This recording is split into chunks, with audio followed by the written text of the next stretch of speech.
Nabi SAW menjelaskan dalam hadis yang tadi berbunyi atau mungkin tadi saya jelaskan tentang kolbu tadi itu, atasnya hadis tersebut ya, Rasulullah menjelaskan innal halalu bain wa haramu bain wa bainahuma mushtabihan.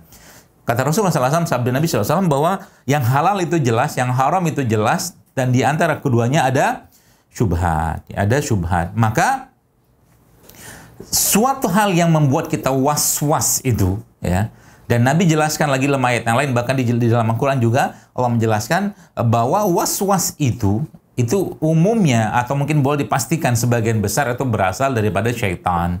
Ya. Jadi ketika kita ingin melakukan sesuatu dan muncul was-was di situ, ya, maka biasanya atau umumnya itu was-was itu munculnya karena syaitan, ya, was-was, ya. Nah, keraguan, karena keraguan itu tidak boleh ada dalam jiwa atau dalam diri seorang mukmin. Kalau melakukan sesuatu dikerjakan, tapi ada koridornya, halal jelas, haram jelas, ya, nggak boleh abu-abu, kayak begitulah. Nah, itu sebabnya Rasulullah SAW menjelaskan dalam hadis yang lain bahwa ternyata, ya teman-teman sekalian, ternyata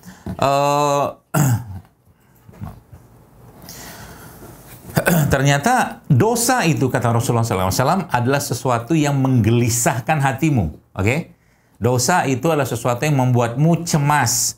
Dosa itu adalah sesuatu yang membuatmu khawatir ketika seseorang itu mengerjakan suatu dosa, maka akan muncul perasaan was-was atau ketakutan, ya, atau ketidaknyamanan atau kegelisahan lah yang memang akan dirasakan olehnya, ya, pada saat dia melakukan dosa tadi, ya. Nah, dari sini, ya, dari beberapa katakanlah guideline yang saya jelaskan tadi itu, maka sebenarnya di situ ada beberapa kesimpulan yang kita bisa ambil, ya teman-teman sekalian. Ya, kesimpulan itu salah satunya apa?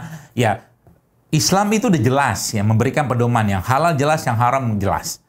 Ya, di antara keduanya ada yang abu-abu, yang disebut dengan syubhat, gitu kan. Dan Nabi jelaskan bahwa kalau mau terjaga hatinya, kalau mau terjaga jiwanya, ya, hartanya dan kehormatannya, maka tinggalkan yang syubhat. Ya, kalau haram mah jelas ditinggalkan. Yang syubhat ini bahkan disuruh tinggalkan oleh Rasulullah Shallallahu Alaihi Wasallam. Seperti itu. Ya, maka Allah memberikan hati kepada kita semua. Ya, hati ini fungsinya apa? Hati ini fungsinya untuk memberikan semacam filter, ya, atau mungkin semacam ya filter lah yang membuat kita itu dengan keimanan kita, ya, dengan pengetahuan kita tentang agama, ya, tentunya dengan hal-hal yang lain, ya, seperti saya jelaskan tadi, misalkan ambil cerita tentang roti tadi, misalkan itu akhirnya kita bisa mengambil sikap, Nah, mungkin, ya, kalau tadi saya cerita sedikit tentang roti tadi, misalkan sebagai satu contoh lah, ya, maka teman-teman, ya, kalau yang pernah lihat, ya, bahwa atau mungkin jangan apa-apa juga saya ceritain gitu kan. Saya pernah melihat satu bentuk flavor, ya, flavor itu perasa atau yang memberikan rasa yang dibuat secara sintetik, ya, yang itu judulnya burn flavor, ya. Burn flavor itu ya rasa, jadi makanan itu seperti makanan yang dipanggang meskipun nggak dipanggang gitu loh. Nah, itu waktu saya lihat ingredientnya, ya, atau kandungan itu, ternyata di situ ada alkohol. Coba roti loh. Ini kita belum cerita tentang keju, ya, keju yang ada pada roti itu, ya.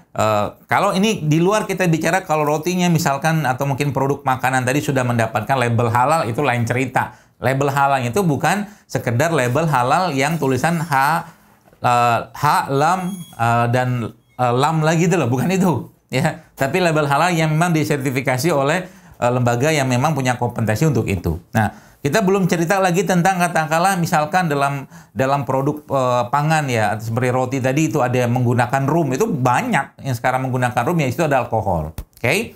Nah, di sini letaknya pemilahan atau mungkin yang terjadi pada diri seseorang, ya, ketika dia sadar atau tidak sadar, langsung atau tidak langsung, ya, atau mungkin tahu atau tidak tahu mengkonsumsi itu. Tapi kalau nggak tahu, hukumnya kan memang tidak dihukum karena tidak tahu. Tapi masalahnya kalau sudah tahu mengerjakan, ini jadi masalah, ya.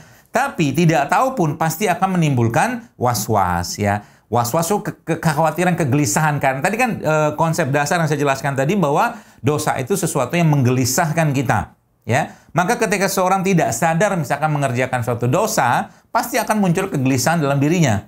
Ya, itu dia. Nah, jadi ya teman sekalian, lagi-lagi kita bukan mau tidak mau harus berpedoman ya pada apa yang ada dalam Al-Quran dan penjelasan dari Nabi Shallallahu Alaihi Wasallam tentang katakanlah apa yang terjadi ketika seseorang itu mengkonsumsi makanan tadi. Nah, begini, biar clear ya, misalkan biar kita semua bisa memahami ini secara mudah lah kita. Nah, sapi itu halal, sapi itu halal. Sapi bisa tidak halal ya. Ini secara umum saja karena ini banyak sekali penjelasannya. Ya, sapi itu bisa tidak halal kalau apa? Kalau dibeli dari uang yang tidak halal. Dia tidak halal. Dosa nggak itu? Dosa. Yang mengerjakan atau yang membeli tadi ya, karena dia mendapatkan uang yang tidak halal, maka pasti akan muncul kegelisahan tadi karena fitrahnya manusia, jiwanya itu tenang sebenarnya. Tapi ketika dia melakukan suatu dosa, keburukan, maka yang terjadi apa? Yang terjadi was-was atau gelisah itu akan dia rasakan. Oke? Nah, terus sapi tadi bisa tidak itu secara katakanlah asal harta untuk membeli sapinya atau daging sapinya. Dan kalau misalkan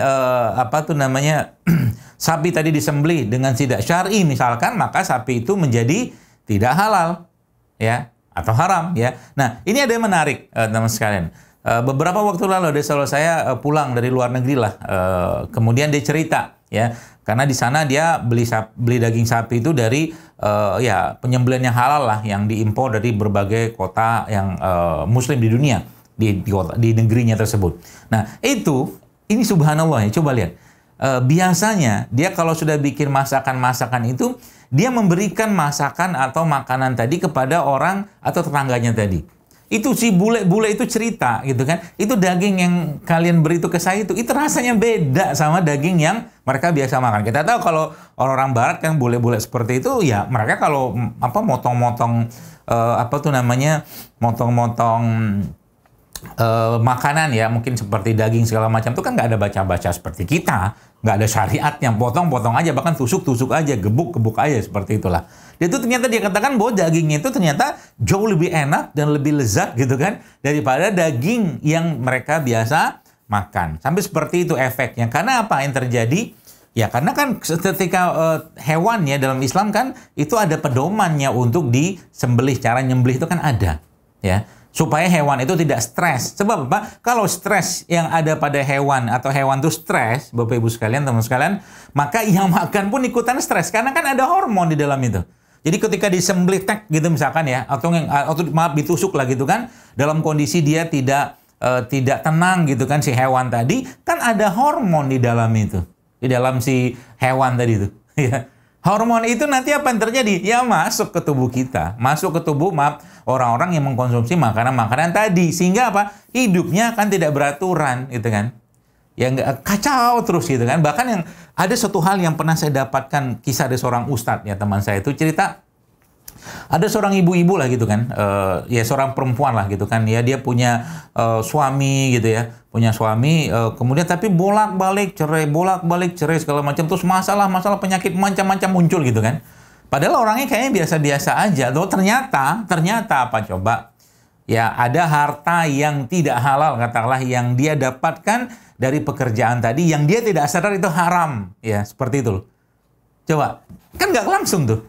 Seperti nggak langsung gitu kan. Efeknya tuh nggak langsung, katakanlah orang pemakan babi mah jelas haram. Tapi ini kan dia sesuatu yang tidak halal dan orang tuh nggak menyadari. Tapi ternyata efeknya ada. Ya. Jadi hati-hati ya dengan makanan-makanan katakanlah atau mungkin produk-produk yang tidak halal tadi. Karena dia bisa mengubah perilaku seseorang. Ini yang saya lihat.